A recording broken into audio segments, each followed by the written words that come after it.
So let's take a look at how you can use Pageblock section component in Visual Force page.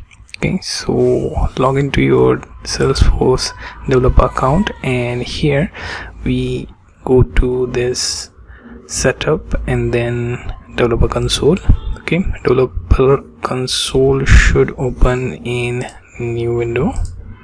Okay, here I already created one Apex page and I already have few H2N paragraph content.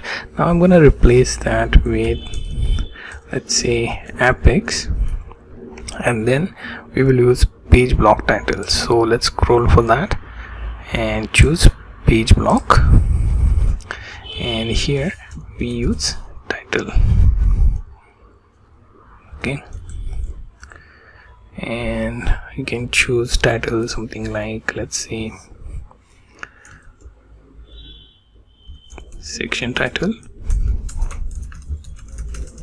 Okay, so below that you can use components such as page block section, Apex,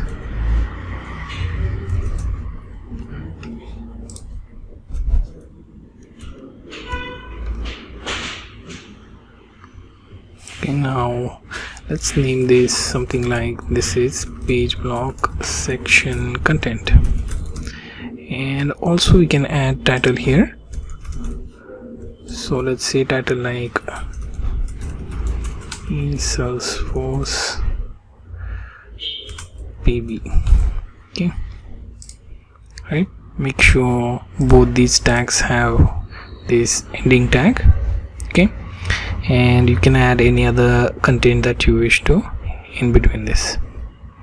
Okay, now apart from that, what you can do is you can use Ctrl S, and if you want to see the preview of this, then what you can do is click on this preview button.